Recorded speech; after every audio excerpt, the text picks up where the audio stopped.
It will say like we're live. Oh, we're live. It's preparing the stream. It's showing, so it will show up in about 15 seconds or so. Um, and we're live. Wonderful.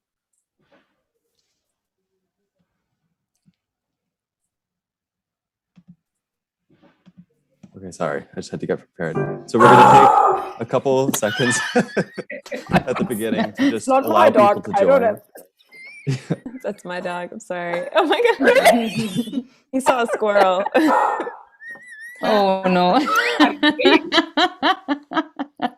so fantastic. Okay. Yeah, this is perfect though. I mean, we're gonna give people a minute or two to join before we introduce all of our panelists that we have here. But in the meantime, Devin and I can explain who we are.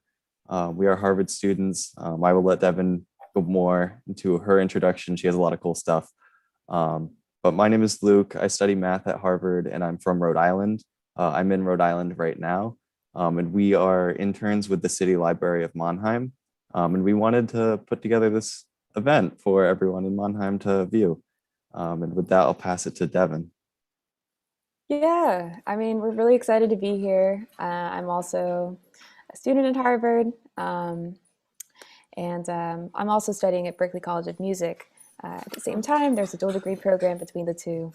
It's 5 years. I'm a bassist and a vocalist, studying jazz there.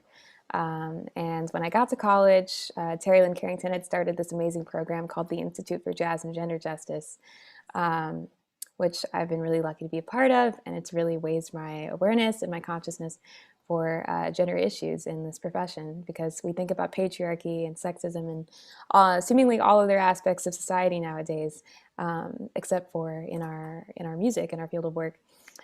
So really excited to put this event together. And for our viewers who, might be wondering a little bit about the context of, this event and why we might need this event, or who are looking for a little bit more information, I have a couple statistics that I found really shocking the first time I read them. For example, just the amount of high school students, the drop off between women and men of who decides to continue pursuing jazz in college from high school. For example, in a study of American high schools, recently they found that 62% of young men who study jazz in high school continue, compared to only 36% of American young women. And of course, this trend creates a cycle for the rest of the industry. For example, since 1959, the Grammy Award for Best Jazz Instrumental Album has been presented to 62 different records. But in 2015, as late as then, Terry Lynn Carrington became and remains the singular non-male recipient of that award. And additionally, 2019 marked the first year that more than 20% of Downbeat Magazine's top 50 jazz albums of the year were co-led or led by women. So, up until 2 years ago, less than 20% of what Downbeat Magazine considered to be the top jazz albums of the year were, led by women. And these are only a few examples of the cyclical silencing of non-male voices in this music that's upheld as an embodiment of what's supposed to mean freedom. So that's why we're really excited to have this event today. And we're really excited to have these incredible panelists that I will pass over to Luke to introduce. Okay, yeah. So let's get started. Again, we're here to promote female jazz musicians by bringing together this extremely impressive group seen here to have a discussion followed by a compilation of pieces performed by female jazz musicians. And many of the pieces are performed by the musicians you see here. But first, we will introduce them in no particular order. So first, we have Anke Helfrich. And by the way, if I pronounce something in my American accent, I apologize. Yeah. So yes, this is welcome, Anke. Anke grew up in Germany and Namibia. She studied jazz piano in the Netherlands and New York, where she formed her first trio in 1996. Up to now, she recorded 4 highly acclaimed albums as a leader with guests such as Mark Turner, Roy Hargrove, and Tim Higgins.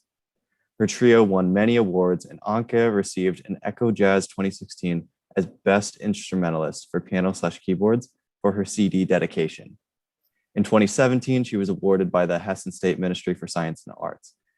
Helfrich was a faculty member at Mannheim University of Music for 14 years, and in 2011, she established the jazz department at Dr. Haug's Conservatory in Frankfurt/Main, where she is a docent for jazz piano, theory, and ear training. She's touring worldwide. She's played with Johnny Griffin, Benny Bailey, Benny Golson, Jimmy Wood, Jens Wither, Nils Wogram, and many, many more. The list continues. It keeps going. We also are joined by Anne Malcolm. So hello, Anne. It's so nice to have you here.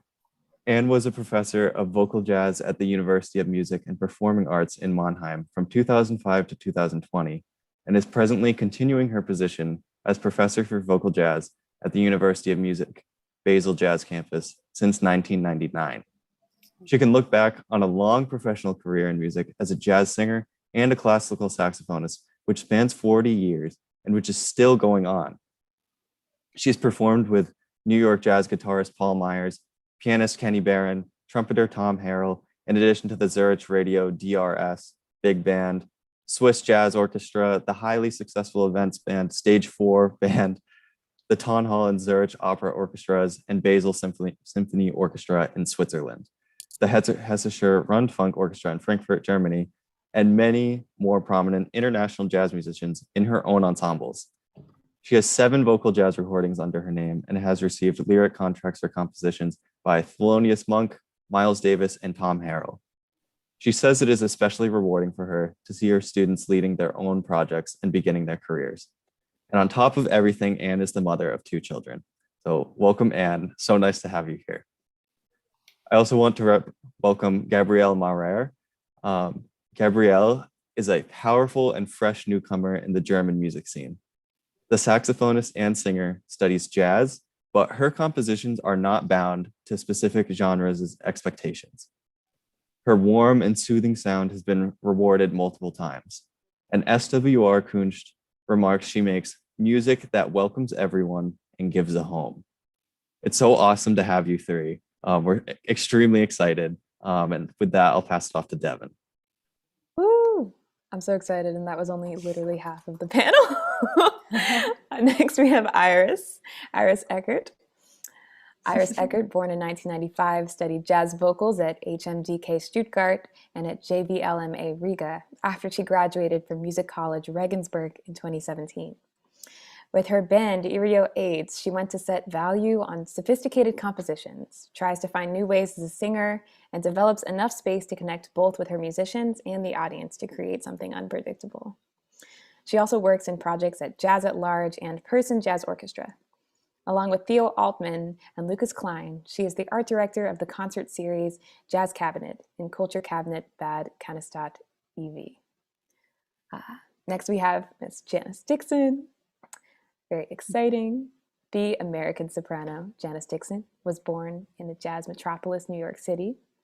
Her father was a jazz saxophonist, and jazz music has been a part of her life since she was a small child.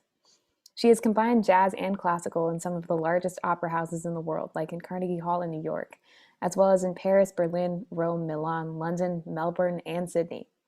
She has worked with great orchestras like the New York Philharmonic, the Cleveland Symphony, the Berlin Philharmonic, the Metropolitan Opera, and the Virginia Symphony. In addition, she gave a concert with the trumpeter Dizzy Gillespie at the Newport Jazz Festival and has also performed with Ak van Rooyen and Graham Haynes, son of the famous drummer Roy Haynes. Since 1995, she's appeared as a soloist with her band all over Germany. She has 2 CDs, Take One and The Beauty of Two Worlds, the latter of which we'll hear a selection from later in the concert. And last, but certainly not least, is our moderator for today, the incredible Juliane Blumenschein.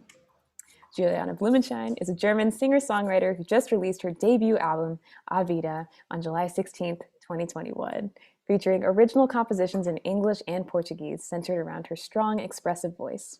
As a child of 2 classical musicians from Brazil, she discovered her love for music early on, soon taking direction towards soul, jazz, and Brazilian music. During her vocal jazz studies at the Mannheim University of Music and Performing Arts, she formed her own quintet and showcased her music at renowned festivals like Jazz Open Stuttgart and Bayerische Jazz Weekend Regensburg. Since 2013, Juliane performs regularly all over Germany with different projects and musical genres. As our moderator, Juliana will kick off our discussion with a question, and anyone can jump in whenever it feels right. We are also here to jump in and wrap up, around 5:35 or so. But from this point on, it's all you who the audience really wants to hear from. So take it away. Thank you, Devin and Luke, for inviting us all. Yes, I will be moderating a little bit. And my first question would be, why do you think it is important to be part of a panel like this and to be talking about jazz and gender or women in jazz? And how do you see the state of equality of gender in the jazz scene at this moment? Anyone can just jump in. First of all, one quick question. Shall we do hands up in not everyone talking at the same time, maybe because there's this little hands up button, or just putting a hand up so that we are not good. Gabby, do you want to start? Yeah, well, I mean, it's a question that can be explained very short. I'd say it's imminent. Like, we definitely have to talk about this, full stop. So I think it's very naive to separate gender from any art form, especially something as progressive, or what shall be as progressive as jazz is. So yeah, with that, just my short answer to this, first of all. Yeah, I also. Should I say Anke? something? Yeah. Yeah. I think, I'm a bit older than some of you. And growing up or studying in Holland at that time, there were only mostly male instrumentalists and mostly it was like, you're still there. Most girls leave after a few months, and or for a girl you can swing, and all these things that were normal to hear every day. And just yesterday, a student of mine did his final exam, and everything that I relived my own stuff when I did my final exam, and it was really it was not normal that girls played an instrument and did a final exam in Holland at that time. Yeah, there were only a few, and nowadays, and I think every panel or every discussion that empowers or that has this subject there, and to include to help that female artists or musicians get a chance to speak out is good. That's why I also was, and Anne asked me if I would like to do it, and I thought it's great to be a part of that. Yes, I think too, it's a panel like this is very important because we have different generations. And the music business and attitudes change from country to country and throughout the generations, and that we all listen to each other and can learn from each other. That's another very big reason that panels like this are so important. And thank you so much for asking me to be a part of it.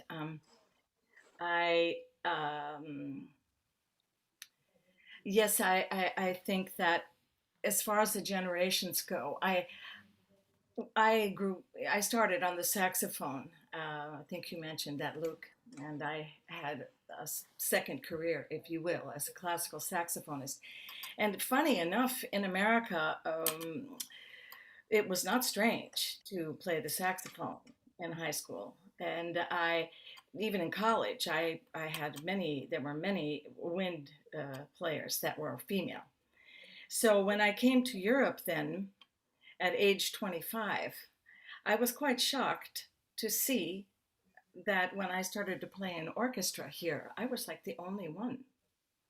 So I can really feel with Anke about this, and now we really can't imagine that there are more and more females wind players, and it's the way it should be. And I hope that panel discussions like this will give all the young players out there a little bit support to keep going. And also, I think that as far as jazz goes, too, the younger females maybe this is very touching what you said about how many high school students, women, don't go on to study.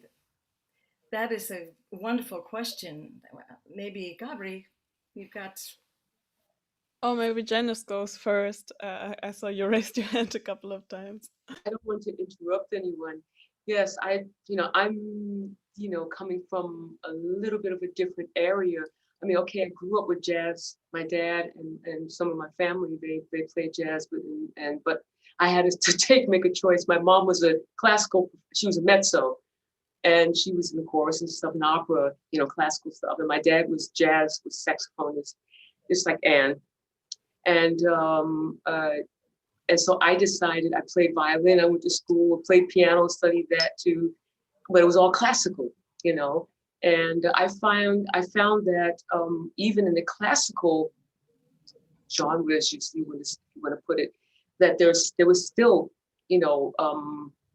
question marks on women who playing piano or playing classical concerts or doing this. It was also a little bit of like, it was always like, wow, a woman is playing, and wow, oh, it's not a man, it's a man's world, but what would it be without a woman?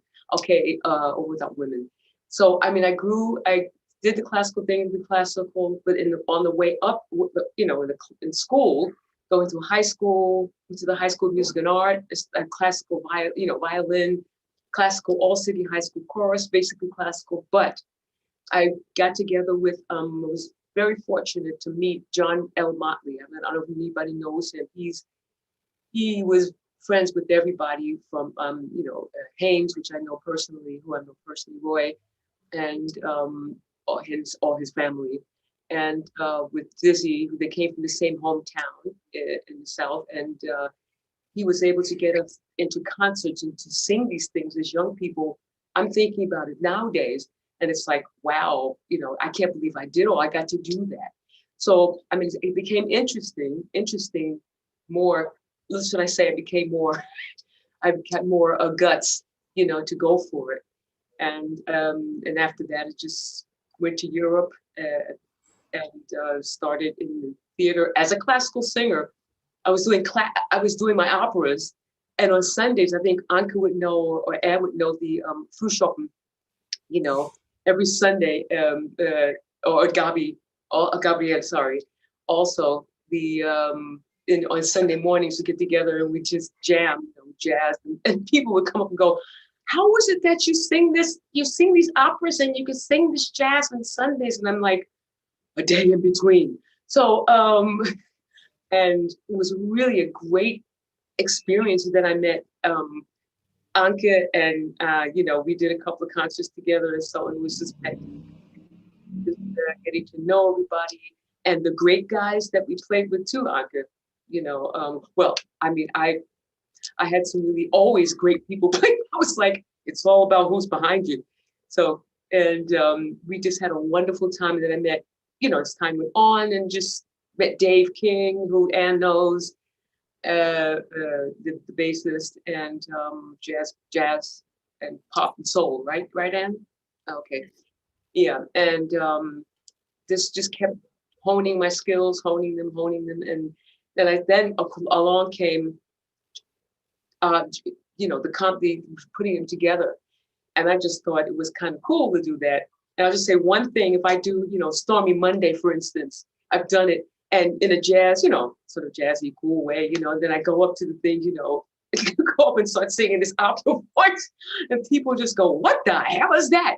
And I go up to the opera voice, they come down, and hey, yeah, So they were like, "What? How do you do that?" So I was like, "Oh, it's in now. Okay, I'll keep it." So, but it was a wonderful experience doing both, having done both, and being able to.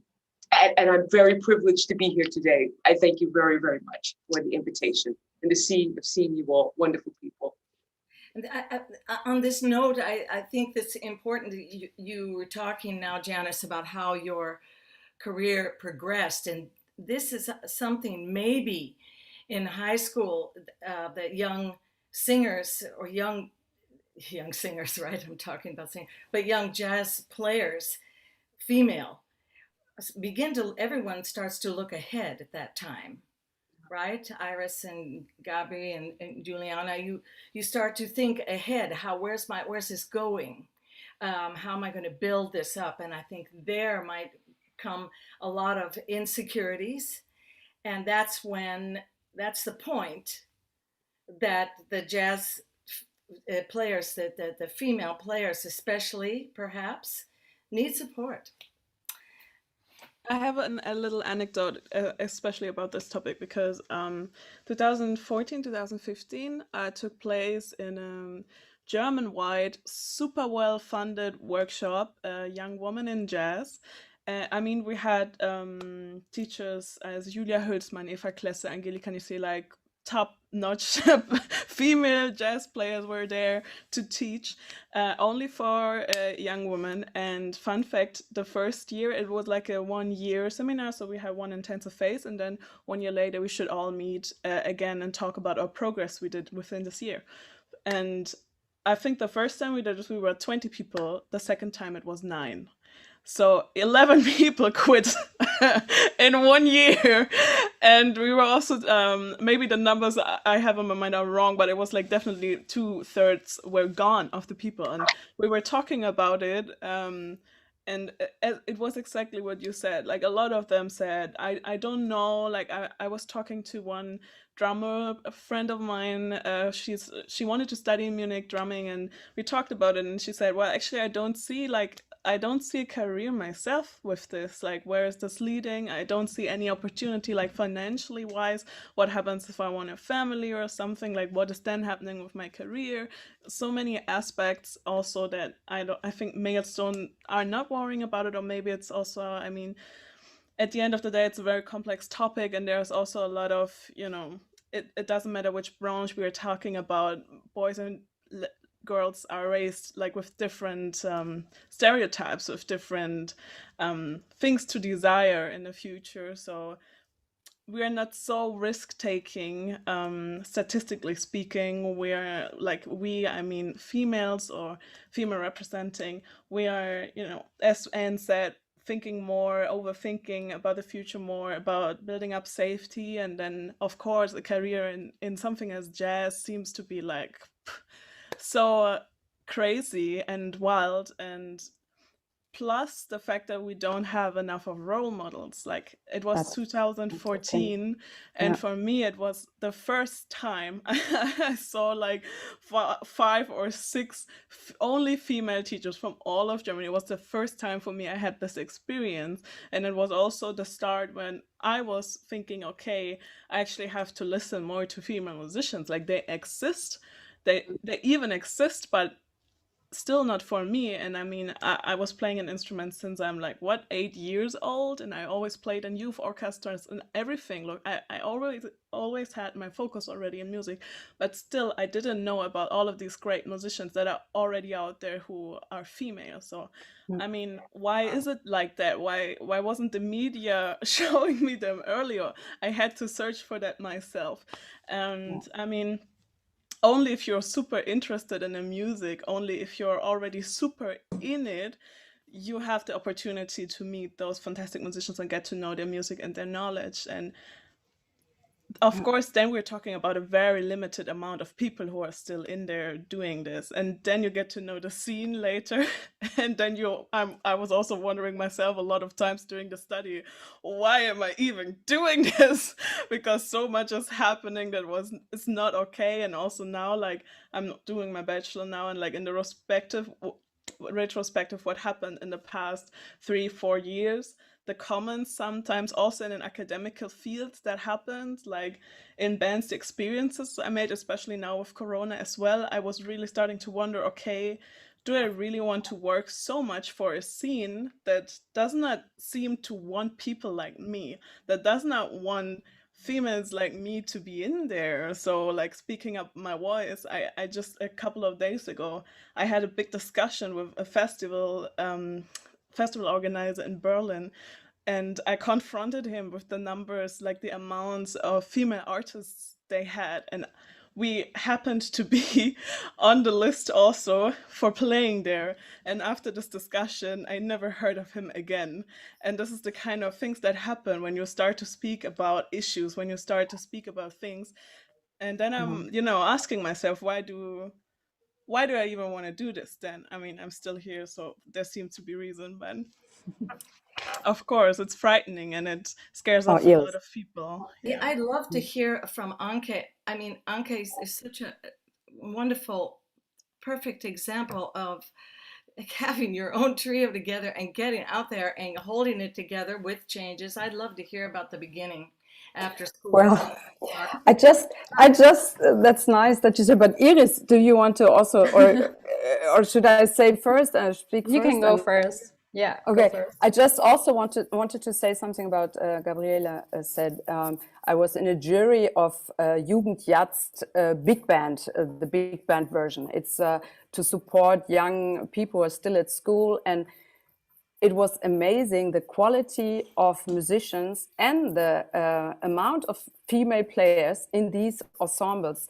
Women who wrote this, the big band arrangements, the songs, the arrangement, conducting this thing, going to the piano, then two guitarists, female, a drummer, the whole horn section in the front was the saxophones, all female players. But why don't they go on and play later on also professionally? That's the question. I was wondering how many female players were there. So there are these talents, but they don't go on. Yeah, that's the question why they don't do it.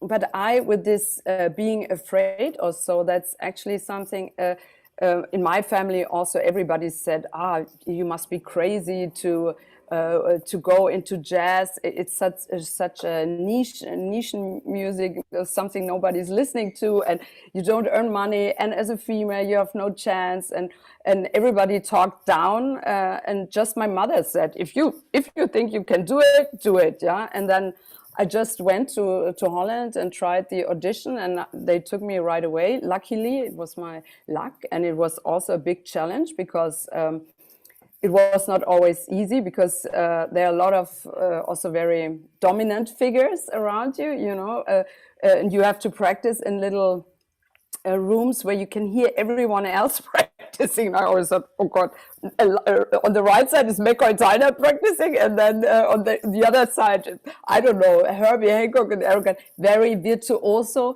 But everyone also showed later on that they loved my playing or so. But I always thought, oh God, I have to practice very soft that they don't hear me.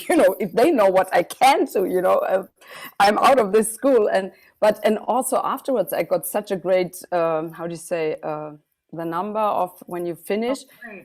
Yeah, and I was totally, perplexed. I thought it's not happening. And he said, yeah, you always were my greatest students. And it was so ugly to me. He was so mean, Sometimes I was really short before crying, because he also always, if I asked questions, he didn't answer. He said, yeah, if you like his playing, go and ask him.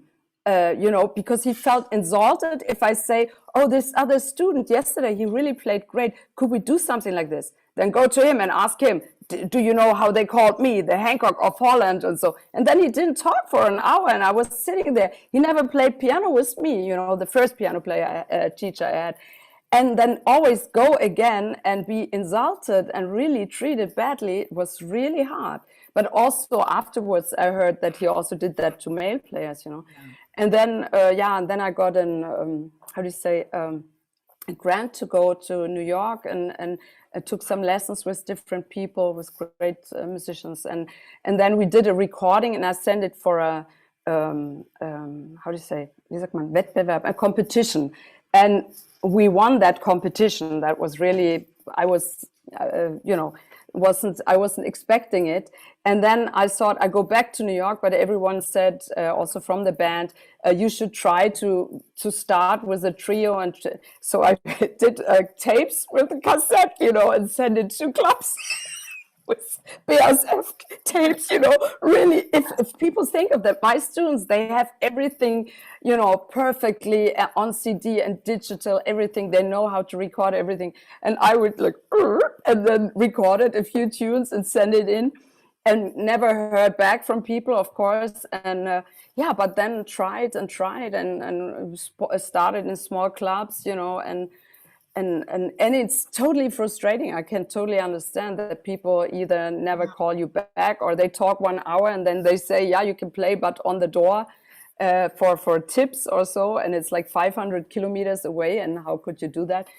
And then with the time, yeah, you really you have to keep on doing and believing in yourself and doing, even though at the beginning it doesn't seem like it's leading somewhere. But I couldn't imagine to do something else. And even though there were some frustrations, it's always so rewarding to play with other musicians and to play music and to, yeah, and to, or if you write something and then you meet each other and you hear your music and see what people make of it, how it develops, and that's so rewarding for everything else.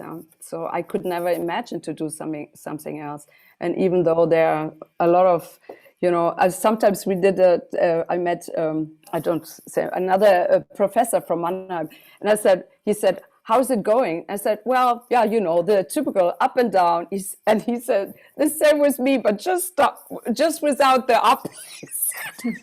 You know, he said, the same with me, just it never goes up, it only goes down. And so, but I think that also also male instrumentalists or musicians or singers have that, you know, you have to keep on doing it and have to be, you know, persistent and believing, yeah, someday you get a gig and someday you can play your stuff, and whatever happens, yeah, go on doing it.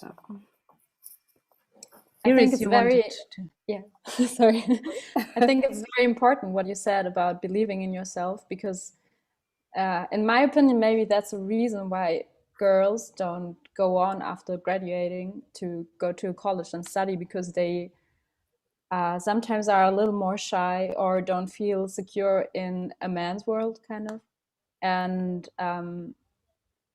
I think also while studying, it felt, at least for me, like the boys are always close together and supporting each other. And if you are the only female singer or female musician, it's a little hard to feel that same support. And I think that's also a pretty huge thing about this whole thing. And that's why we need, of course, more role models. And I think we are going there already, but there's a lot of work to do, I guess. And yeah, that's right. I also think, like a few months ago, I heard this interview of Katrin Pechloff, and she said that when she was pregnant, she got a scholarship so she could kind of afford to get a child and go on with her career. And I was like, yeah, wow. First of all, you don't have to decide whether you want this or that. You can do both if you get help.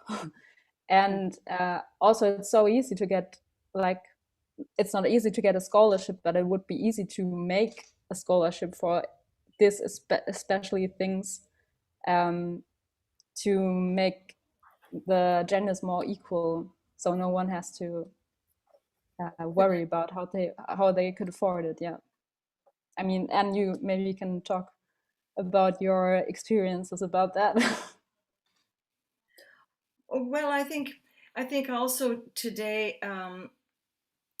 we do have to compliment the young men. They're taking more, if you're talking about building a family and having children.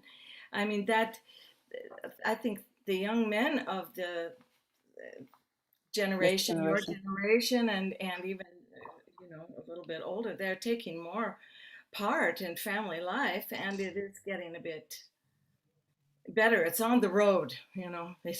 Gabriel, you seem to disagree. Yes, Okay. yeah, I would disagree. Like, I think it really much depends on when it comes to these issues, especially now talking from a perspective. I've been in the AStA at our sorry, shit, English. So, like, I did a lot of student work, student organizations also at the Muhol, our music academy, and I mean, it came into talking. Like, and now when we're talking about the artistical field, guys who are or male representing who are in the artistical field. I say this like male or female representing because sometimes we have people who from their look wouldn't identify like how to say that in English, but yeah, not every female has a vagina, not every male has a penis, to make this short. I like it. But yeah, like a lot of them, they don't seem to think about like fatherhood or family, and when you talk with them about these sort of issues, it never popped up in their mind. I mean, it could be like I think I have to say y- what you say is right, that there's a trend in this direction, that the awareness is rising. But I would say from the facts, what is happening also when you look at father, for example, people who apply for fatherhood, Vaterschaftsurlaub in English, like That That you taking can absence check or no? yeah, like like a year off for raising yeah, the kid instead of like a the paid year, like it's a yeah. thing you can apply for. And like when you look at the statistics, the number is still not so much going up. So it's It's still true. more females that apply for these kind of things. So you see, that's very interesting what you say, because I know several examples of young female musicians starting families, and so they tell me, you know, how they're working that out with their husband, and how they're able to Go on with their work it stuff. out. Mm. So Yeah.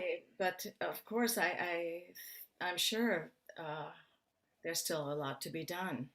Yeah, I totally agree with you. As I said, I think especially in our artistical field, it's something else. Like maybe we are more open to certain social issues, certain social topics that are popping up. But I just wanted to throw it in, like statistically, and with statistically, I mean the whole Germany. Not all, it is still, the numbers are still very low. So when we take a look at society as a whole.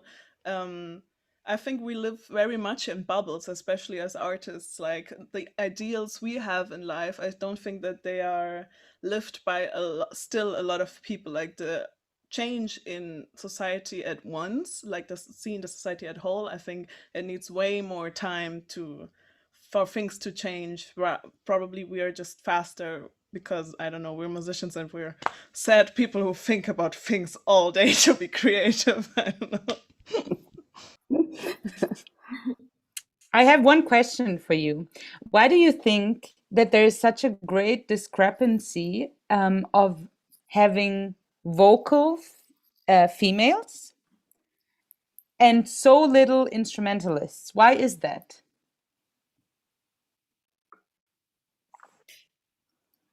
Well, from the, as I said, from the workshop that I did, and we also talked about this issue a lot.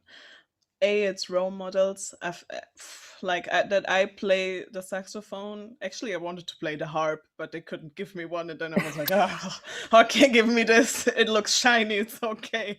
And then I started to play.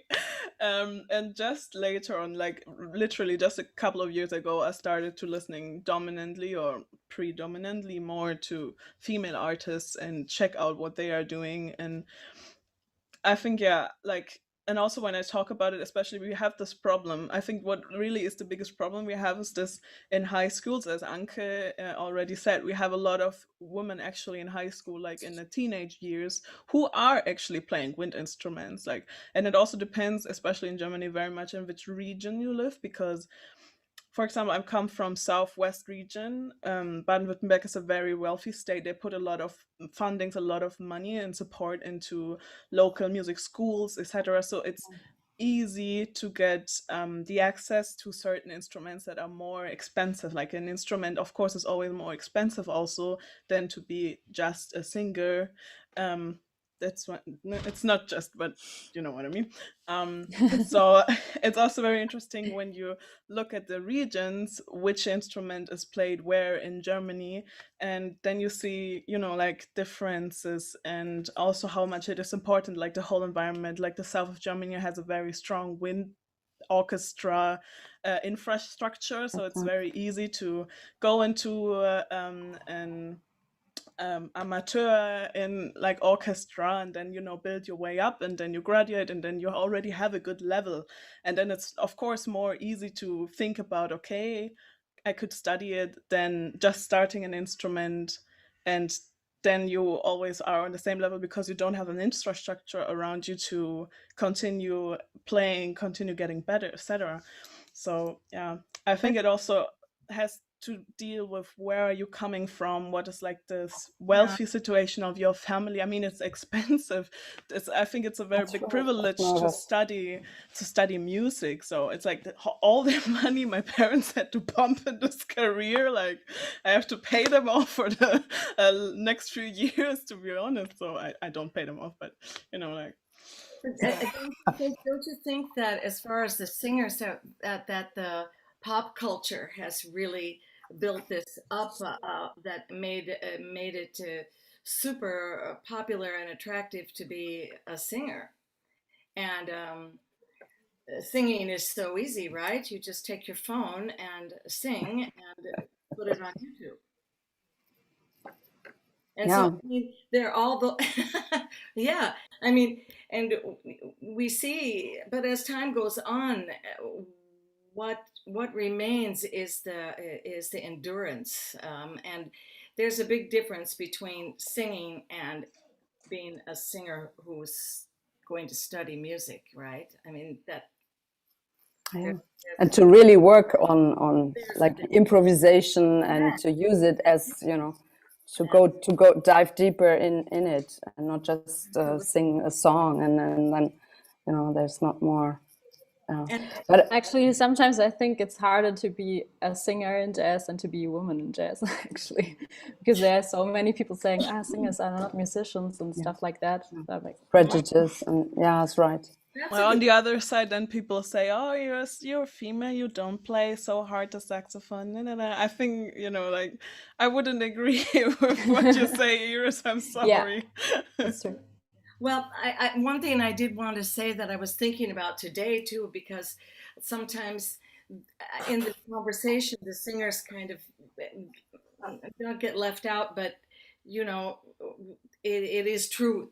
We need more female instrumentalists, no question. But the female singers, they're going to be band leaders. They have a lot of less other things. They have less possibilities to play in groups and things, unless later after their studies, unless like you, Iris, and Juliana and Gabri, you are building your own, and Janice, to all of us, and we have to build our own thing, right?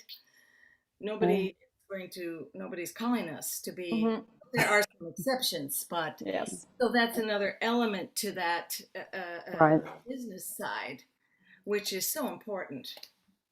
That you have to take your own initiative and in any way, yeah. But I just wanted to say something because years before I always was annoyed when people asked me about, you're the only so-and-so, or they only wanted to talk to me as a musician because I'm a female player or whatever, yeah. And also when we played at Enjoy Jazz Festival, I liked it very much because we also talked about female rights and women, wie sagt man da, Frauenwahlrecht? Voting, the voting right. Voting rights. And I thought, why can't I just play at the festival without talking about it, But when I played, there was another great saxophone player. We could just play our music and we don't have to talk about. On the other hand, nowadays, I think it's important to do it, yeah. But and a few years back, someone asked me from the radio to do a radio show about female pianists. And I researched and had like 120 names already and had in 2 or 3, broadcasts, like 10 people per broadcast. And I thought of, why is it that, for example, starting with Lil Hardin, who was such a great pianist and who built the career of Louis Armstrong, and he's like the godfathers of jazz, the godfather of jazz, and of the best trumpeter ever, and everyone is relying to Louis Armstrong, but nobody talks about Lil Hardin, who helped him to build his career, and and who played so well and so great and wrote so many compositions. And then Mary Lou Williams and all these great people who are forgotten by history. How can that be? Who educated other players? Like all the bebop players went to Mary Lou Williams, and she taught them about harmony and explained them things, you know, and they learned from her, you know, and so I got an awareness also via this, because I really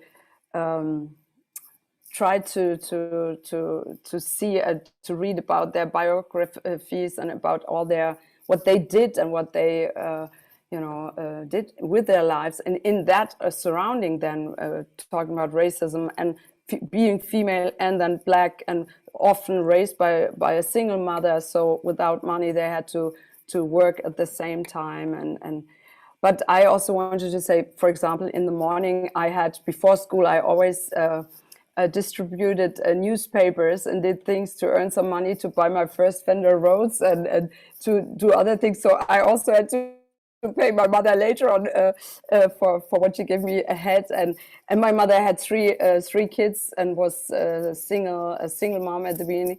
And but she said, I want every one of you to learn an instrument. And and was never the subject that there's no money or so. She just made it, and she said it's so important to have the chance to do this. And and also I got the chance from someone who lived in the neighborhood, who gave me records very early on, and also of Jutta Hipp, that's a pianist who came here from Germany and went to the States and made a short career. She started to drink, and it was really a traumatic or a sad biography, I have to say. But she was such an amazing pianist, and but she couldn't hold the pressure. People came and said, "Okay, now you play the Wonder Fräulein from Germany. Now show what you got." And people made fun of her on stage, and she couldn't hold this, this pressure. She couldn't. Yeah.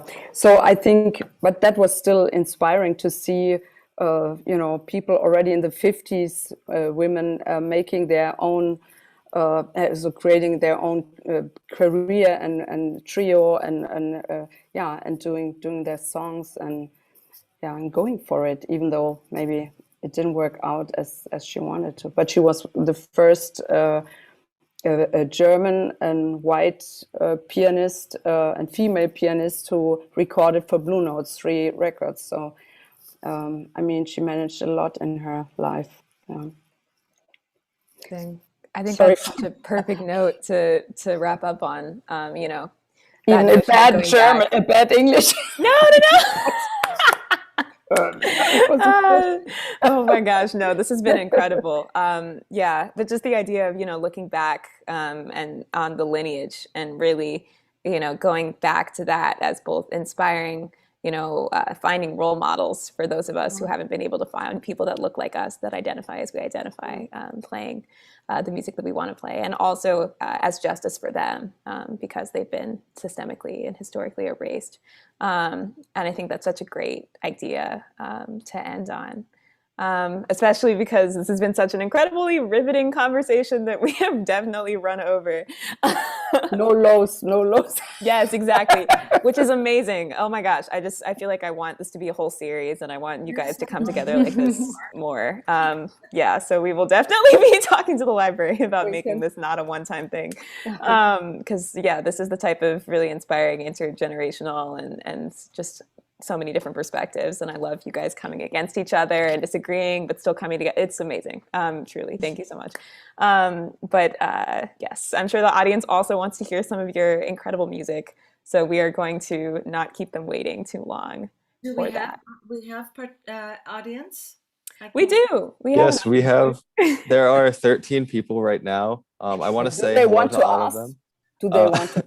You want to ask? They could ask something. I especially want to say hello to Cindy, who is from Rhode Island, which was mentioned in the chat. So hello. The neighbor. Yeah.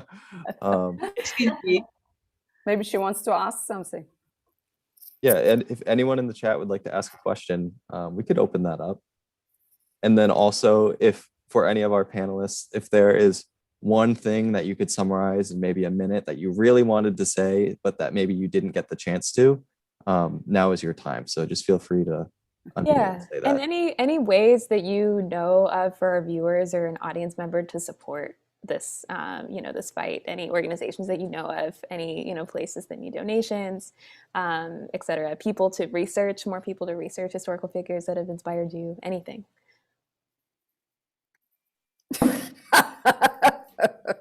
Iris, do you want to start? I'd really like to say that, or to add that I think, at least in Germany, we have to not only do a discussion about jazz and gender, because it's mostly about women and men, but also start the conversation about the queer community, because I mean, it's part of gender. So I think we all could think about that more. Yeah. Yeah, definitely. Oh, sorry, Anne go No, first. no, I just wanted to say quickly that a word out there to anyone who's listening, to people who are in the position of teaching young jazz musicians of all genders. We have to realize that how important our position is, and how much support the students need, and how much we can instill the love and music that they come actually to the lesson with, but also to be aware of these struggles. And because the music teaching is a package, there's a lot to give, and we shouldn't forget that. How important it is to support the young students we have.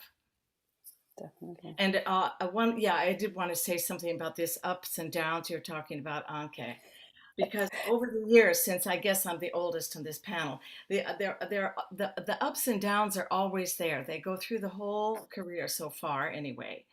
And the one thing that I would like to pass on, which I do pass on, I hope, and I'm teaching, is that when the dip comes, keep practicing. Believe in yourself, like Iris was saying, everyone was saying, and that when the dip comes, and it will, keep practicing, and take that period for take it in both hands, and when it goes up again, you'll be that much better. That's good. Yeah. Janice? Hi. Yeah, I just wanted to say that I think that it's wonderful to have a group like this. I don't think we should have, and I agree with Devin, I don't think we should have just one-time thing. I think it should continue. It's a very positive thing, and it's great for people like Gabriela and all of the younger people, not only to have role models such as the older people, heading up your way, Anne, too. She means us and the older people. I mean, you all old people. I'm not talking about myself. No, anyway. Watch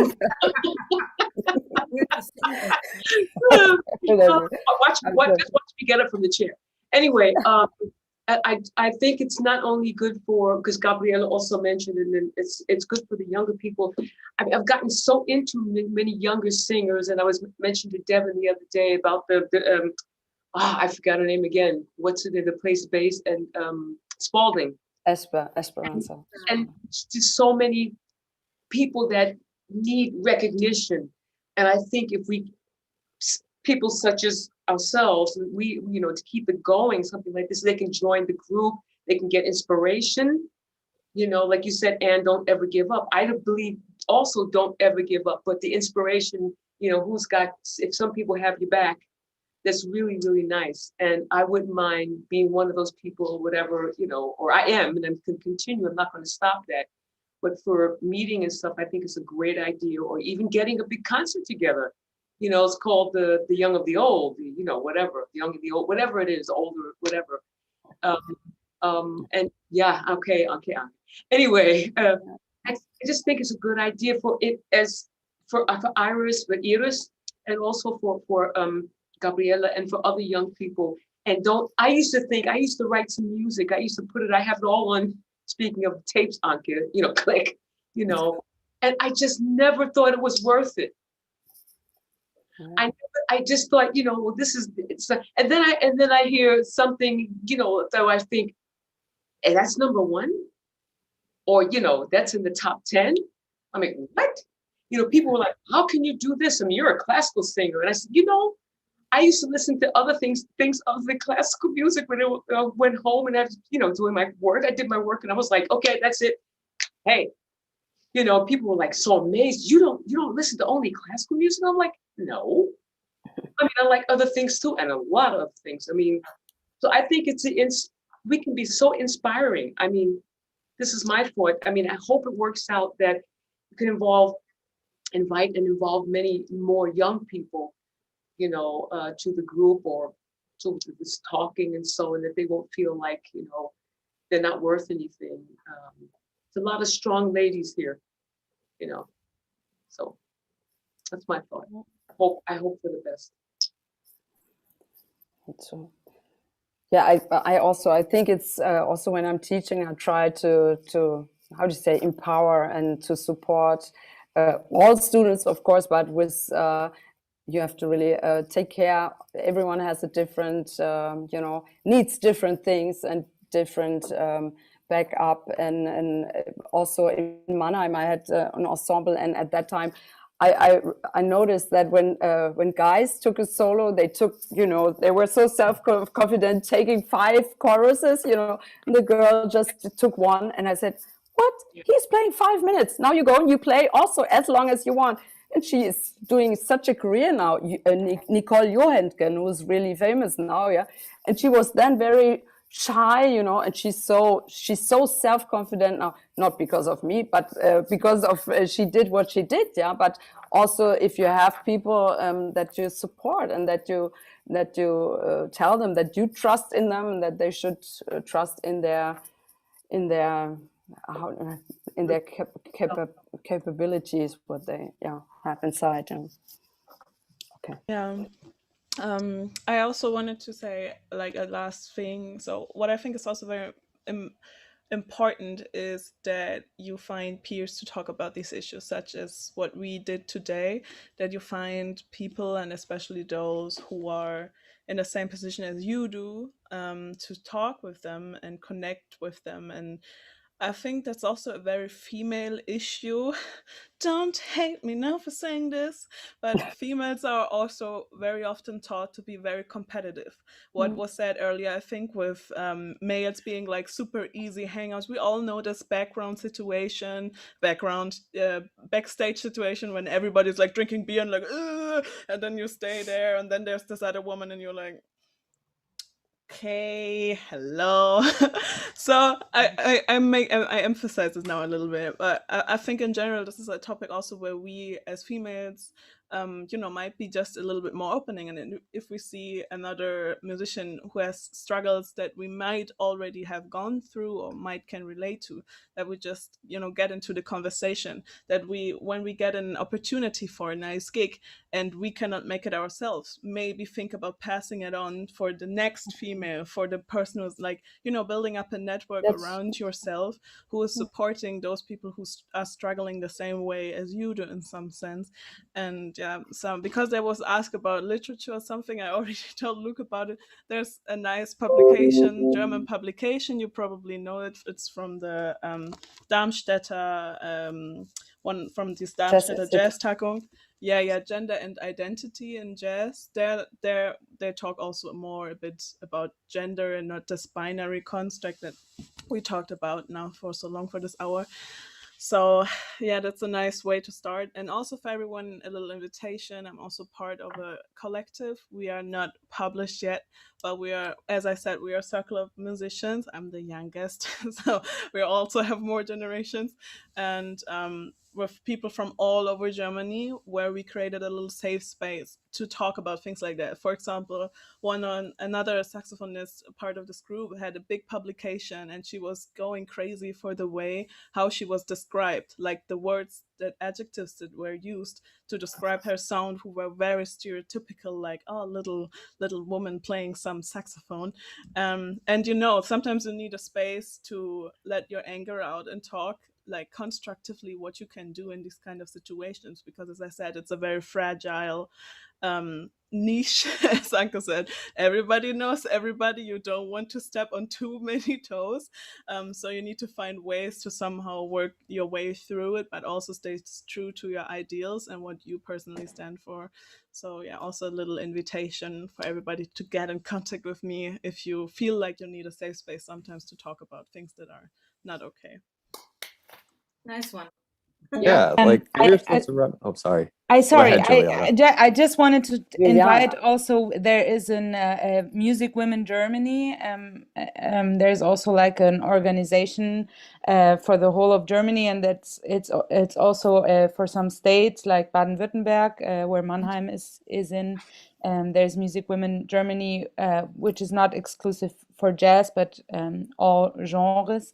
But I just wanted to say that there are also organizations like Gabri is saying, you just have to look up. And also there's a database for Music Women Germany. If you're looking for like a bassist or a pianist or someone and you Sound need a engineers female. too. Yeah, and you can search now. There's a database to find people. So if you want to incorporate someone in your band, you're looking for someone to play something, instead of going to the same guys maybe just look up at the database and maybe you find new people and can connect with someone new. Yeah, that's all I wanted. Obrigada. Yeah, thank you. Like, please give yourselves a round of applause. Like, this was super awesome. We feel like you could just keep going and going, which is, like Devin said, maybe we'll do another one. And it seems like there's a need for another one. So yeah, I know everyone watching must have learned something from your insight, but also your personal experiences and how you've all persevered. But now they'll get the chance to see your art and musicianship. So we're gonna transition to the concert part of the event. You are all free to leave the meeting if you would like. But if you would like to watch it in the Zoom meeting, I mean, you'll see the concert 15 seconds before everyone else, I guess. Please just turn your please just turn your camera and mic off. But yeah, thank you all so much. This was really, really awesome. Thank you for inviting. Thank you. Yeah. Thank you very much. Thank you. And great to see you all. Yeah, good to see you. Wonderful. Really fun to see you. Yeah. But, Thank you. yeah. Thanks so much for Fantastic. initiating this. It's really nice. Thank you. Yeah. And hope to see you again, maybe another time soon. Yeah, thank you all. You're all free to go. Just, Thank you. Yeah, thank you so much. Thank you, Luke. You're very welcome. So now everyone online, please bear with me as I try to share screen so that gets going. I'll see in 15 seconds if this is working.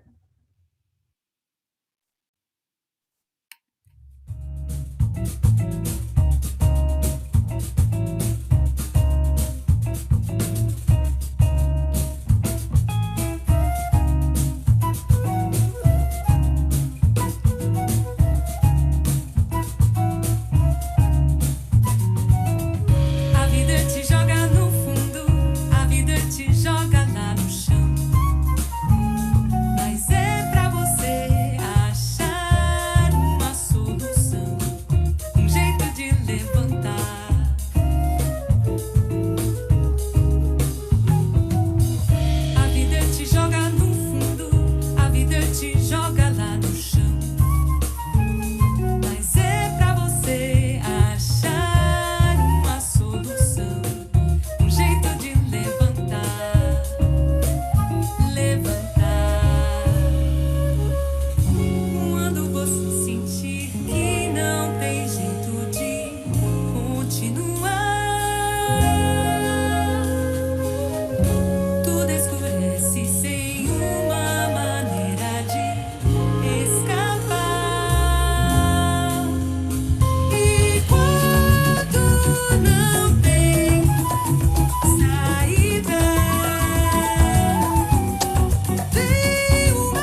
days of chance, my head is bloody, but unbound.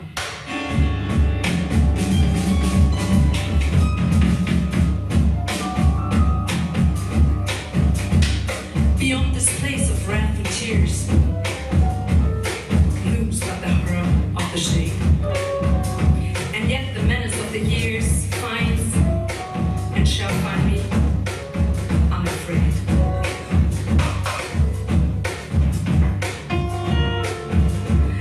It matters not how straight the gate, how charged with punishment the scroll.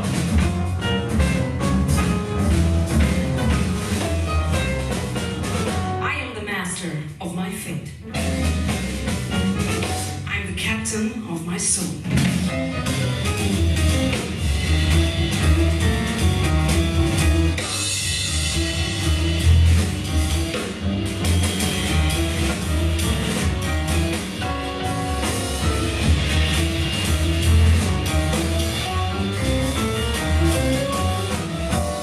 Invictus.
Beyond this place of wrath and tears,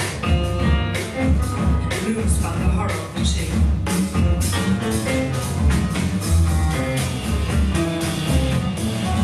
And yet the menace of the years finds and shall find me afraid.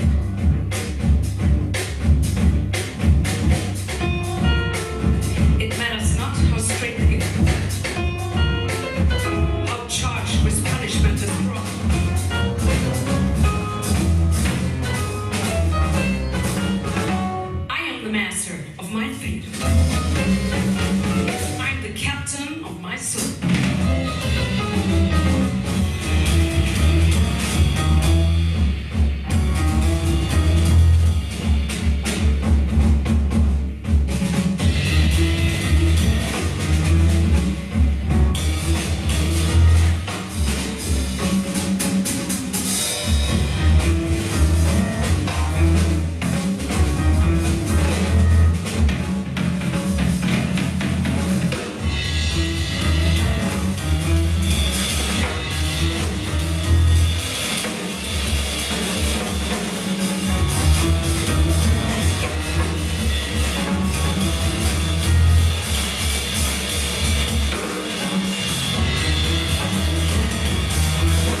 down beside me. I'm blue, but it's nice and I like it.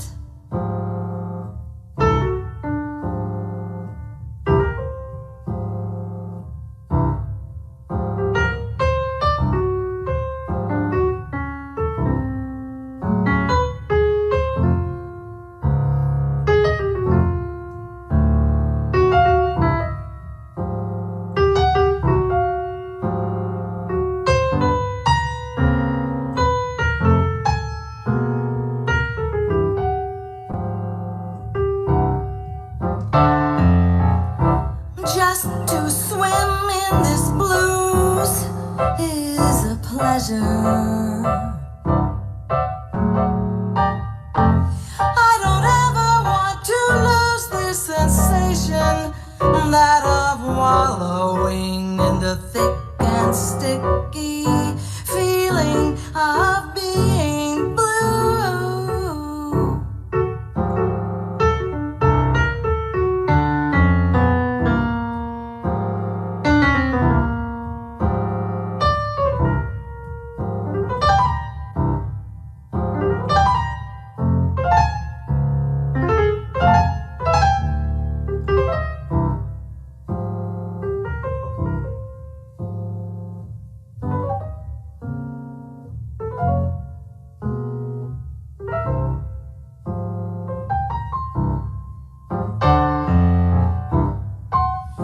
If a color could be a jelly-like emotion, it would be blue, and like glue, it would never wash away. Like green or pale yellow on a sunny day. I'm blue.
Goodbye. No use leading without chance. This is where our story ends. Never lovers, ever friends. Goodbye.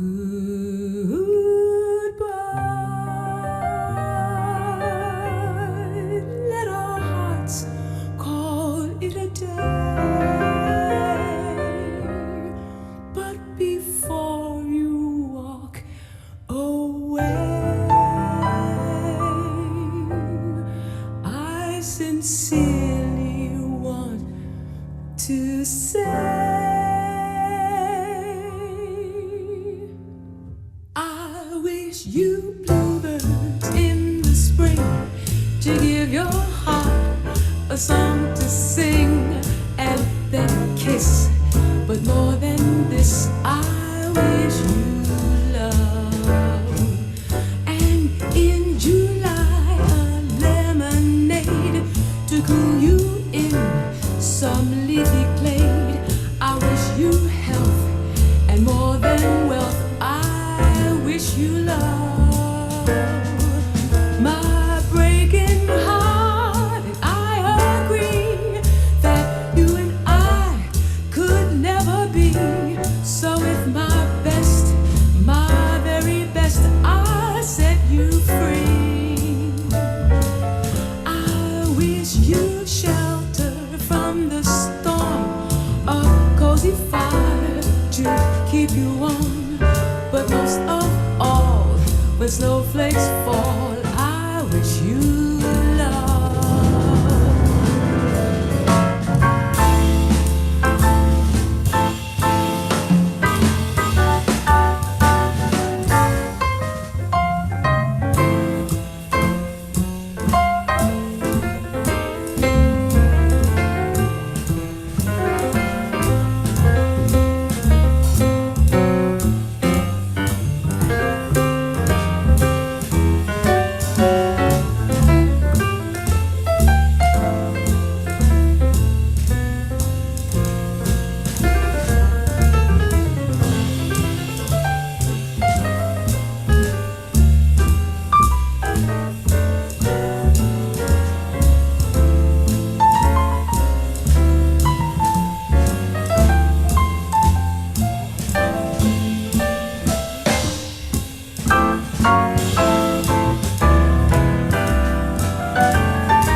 I wish you bluebirds in the spring to give your heart a song to sing and then a kiss.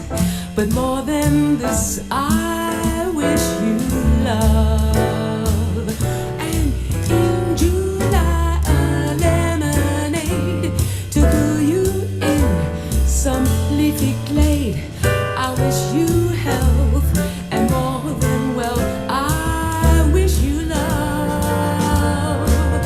My breaking heart, I agree that you and I could never be. So with my best, my very best, I set you free. I wish you shelter from the storm, a cozy fire to keep you warm. But most of all, when snowflakes fall, I wish you love. But most of all, when snowflakes fall, I wish you love.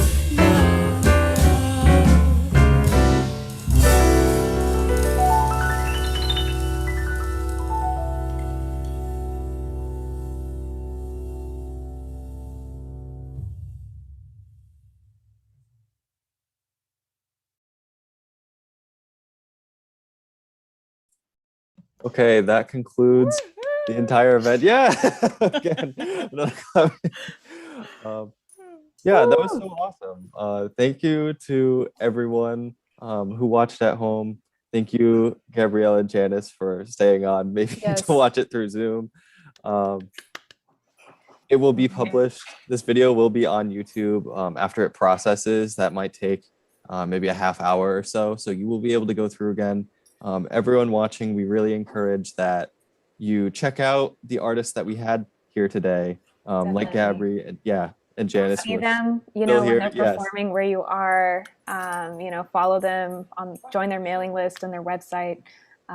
Yeah, it's been an incredible panel, and we thank you all so much for contributing.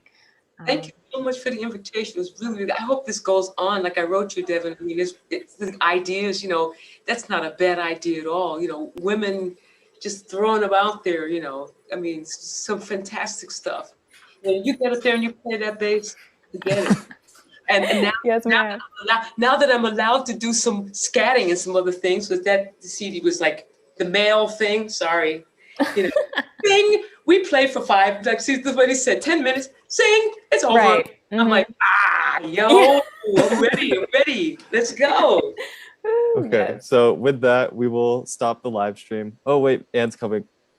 Maybe Anne will have maybe like a final thank you, and then at 12:35, or sorry, at 6:35 for you all, I will end the live stream. Thank you so very much. Peace. You're very welcome. Thank you. Have a good one. And you too. Take care. Oh my God. Thank you. You're very welcome. Okay, I guess I'll end the live stream now. This was really awesome. Yeah, everyone watching at home, please check out these artists and check out what Gabrielle showed us, that book, Gender and Identity in Jazz, if you're looking for further reading. Yes, the information is out there. Okay, with that final goodbye, I'm actually saying goodbye now.